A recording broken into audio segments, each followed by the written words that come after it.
In the Mississippi Delta, there is a stretch of riverbank where the water moves too slowly. Old maps mark nothing there. No towns, no graves, no churches. But in the winter of 1834, a man vanished from that place, and every record of him followed. The name was William Wells Brown. Not the author you may know, not the abolitionist printed in textbooks. This William Wells Brown existed before the books, before the speeches, before the escape. Witnesses described him last near a missionary house owned by a religious society that no longer exists. That night, lanterns burned until dawn. The next morning, the house was empty, doors open, furniture untouched, ink still wet on paper. And yet, no bodies were found. What makes this disappearance disturbing is not that it happened, but that every institution that should have recorded it chose silence instead. Church ledgers skip an entire week. Slave inventories list numbers without names. A seminary archive sealed its basement for 70 years. And decades later, when William Wells Brown finally published his novels, he never once mentioned Mississippi by name. Not even once. Because some places do not allow memory to leave intact. William was born enslaved, but the exact plantation is deliberately obscured. That was not an accident. Early owners described him as quiet, observant, and dangerous in thought. He learned to read by watching sermons upside down through reflection in polished silver trays. He memorized scripture without being taught. He asked questions that made preachers uncomfortable. By the age of 12, he was brought to a religious training compound near Natchez, not a school, but a correctional seminary designed to shape obedient servants through scripture. Children entered. Not all left. The seminary taught obedience as salvation and silence as holiness. Confession was mandatory. Writing was forbidden unless sanctioned by clergy. But William wrote anyway. Scraps of paper hidden in shoes. Verses written in ash on floorboards. Entire sermons rewritten with meanings inverted. When discovered, he was not whipped. He was transferred. Because punishment was not the goal. Containment was. The place they sent him to did not appear on plantation routes. Locals called it the Still House. It had no windows on the lower floor. No bells. No crosses. Yet it was run by men who claimed divine authority. Here, enslaved children were studied. Their thoughts monitored. Their dreams recorded. They believed certain minds, especially literate black minds, could infect others with disobedience simply by speaking. William was assigned a number instead of a name. He was forbidden from speaking aloud for 6 months. But silence sharpened him. At night, he listened. Walls whispered. Confessions bled through the floors. He learned that the Still House was funded by a northern religious society obsessed with controlling narrative, deciding who could tell stories, and whose stories must never exist. William realized something terrifying. They were not afraid of rebellion. They were afraid of memory. And memory, once written, could outlive chains. In 1833, William was made a clerk. They believed this was safe. Ink obeys the hand that holds it, until it doesn't. The ledger he maintained was meant to track labor assignments. Instead, William began encoding truths inside routine entries. A missing child became a shipment delayed. A death became inventory reconciled. A burial became soil corrected. He hid testimony inside bureaucracy. Years later, fragments of this ledger were discovered, every page stained with fingerprints that did not belong to one person. When officials realized what he had done, they panicked. Because the ledger proved something impossible. Children were not being sold. They were being absorbed. Their identities erased, reassigned, or dissolved into silence. William was ordered removed immediately. Not sold. Not punished. Removed. On the final night, William was escorted toward the Mississippi River. No chains. No guards. Only men who would not meet his eyes. Witnesses later said the river was unnaturally calm. No insects. No birds. No wind. William carried nothing, except memory. What happened next was never recorded. But from that night forward, sermons in nearby churches changed tone. Children reported dreams of ink flooding rooms. A seminary burned its own archives without explanation. William Wells Brown did not die. He escaped history itself. And when he reappeared years later as a novelist, abolitionist, and speaker, his words carried something else beneath them. A warning. Some stories survive because they are allowed to. Others survive because they refuse permission. When William Wells Brown began publishing, something strange happened in churches across the North. Ministers read his novels privately, then refused to discuss them publicly. Libraries shelved his books under fiction, yet stamped their spines with internal warning marks. One seminary in Ohio banned his writings without explanation, citing only doctrinal instability. The reason was not what Brown said openly. It was what echoed underneath. His stories contained familiar structures, plantations, escapes, sermons, but threaded through them was a pattern that certain readers recognized immediately. Hidden systems, quiet erasures, institutions claiming salvation while practicing disappearance. Former missionaries felt exposed. Clerks recognized ledger language. Pastors noticed how his characters never trusted churches without windows. Brown never accused directly. He didn't have to, because anyone who had seen places like the Still House knew exactly what he was describing. And those who hadn't felt something worse, a sense that they were standing inside a story that knew more about them than they knew about themselves. In 1847, a cartographer in Mississippi submitted a revised river map to the state. One location had been removed, not renamed, not relocated, erased. The justification was vague. Settlement abandoned prior to documentation. But elders in nearby towns remembered wagons going there. They remembered him singing at night. They remembered children who never came back. William Wells Brown, while touring the Midwest, reportedly examined a copy of that map in silence for several minutes. He then folded it once, precisely over the missing space, and returned it without comment. Later that year, he published a short fictional passage about a town that could not be found because it never wished to be. The passage was removed in later editions.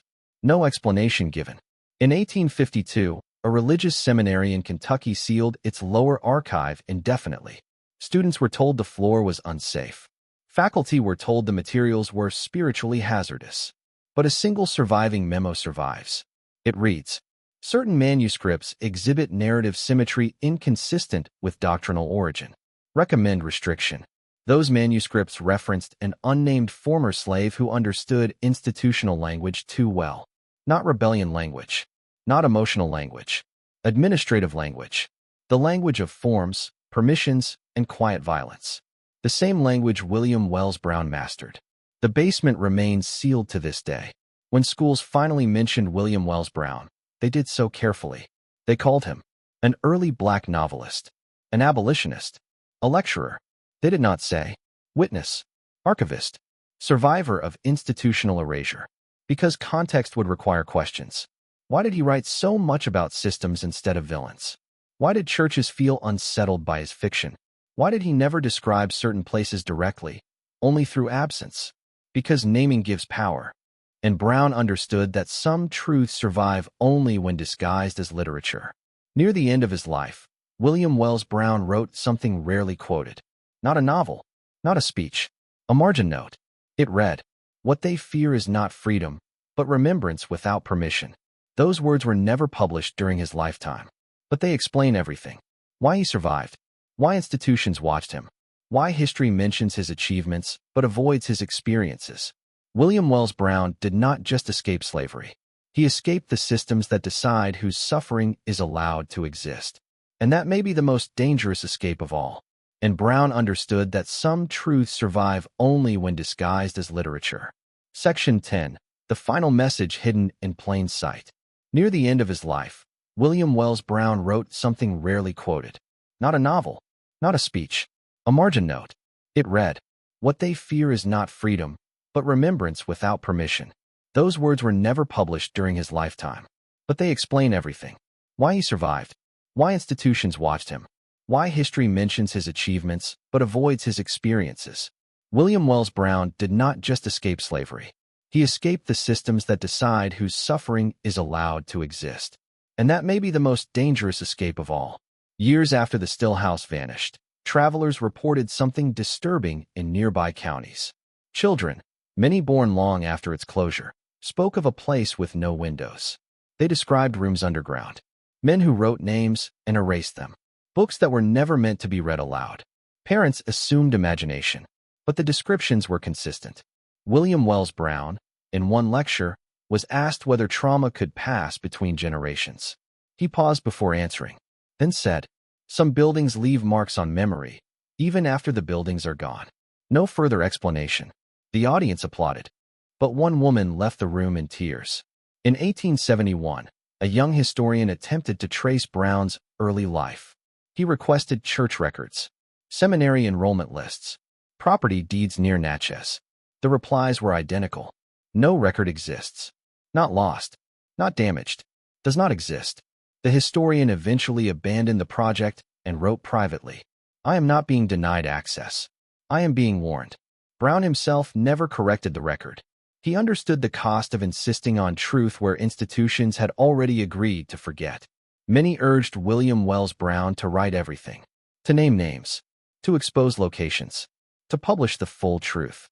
He refused, not out of fear, out of strategy. He knew that explicit accusation would be dismissed as exaggeration. But fiction, structured, symbolic, undeniable, would survive scrutiny. He once said, "They can burn a document. They cannot burn a pattern once it is recognized." So he let readers discover the truth themselves. And once discovered, it could never be unseen. By the time of Brown's death, many of the organizations tied to his early life had dissolved. Seminaries renamed themselves. Churches merged. Records reorganized. But silence remained intact. Because institutions can die, but methods persist. William Wells Brown's true legacy is not that he wrote the first black novel in America. It is that he taught the oppressed how to encode truth so deeply that power could never fully erase it. And that lesson frightened those who had built their authority on forgetting. Even today, certain counties along the Mississippi Delta carry gaps that maps cannot explain. Roads that curve for no reason. Property lines that avoid empty land. Churches built facing away from nothing. Local historians call it coincidence. But old families know better. They warn newcomers not to dig foundations too deep. They discourage renovation near former river crossings. They say the ground doesn't like to be remembered. William Wells Brown never returned to Mississippi. Not because he couldn't. Because some confrontations do not require presence, only persistence. The still house no longer stands. But its outline exists in policy, in silence, in how institutions still decide which stories are safe to tell. After Brown's death, editors softened his language. Publishers removed footnotes. Teachers summarized instead of quoting. Curricula praised his courage while ignoring his warnings. But something escaped editing. Patterns. Readers noticed that his villains were rarely individuals, that his heroes were rarely saved by force, that systems collapsed not through violence, but through exposure. Brown did not teach rebellion. He taught recognition. And recognition spreads quietly. Near the end of one lecture, Brown asked a question he never answered. Who benefits when memory requires permission? The room remained silent. Because the answer was uncomfortable. Institutions benefit. Narratives benefit. Power benefits. And those who suffered disappear twice. Once in life, once in record. Brown understood that the final stage of oppression is not chains. It is forgetting. William Wells Brown is mentioned, but not examined. Because examination leads to questions schools are not designed to answer. What happens when education itself is part of erasure? When archives serve authority instead of truth? When silence is mistaken for neutrality? Brown's life forces those questions. And questions are dangerous. William Wells Brown did not ask to be remembered as a hero. He asked to be understood as evidence. Evidence that systems fear storytellers who understand structure. Evidence that truth can survive even when buried. Evidence that some horrors do not scream, they file paperwork. His story remains incomplete on purpose, because completion would require institutions to confess. And confession, unlike silence, leaves a record. This has been the Forgotten Files. And if this story felt unsettling, it's because some histories were never meant to stay buried.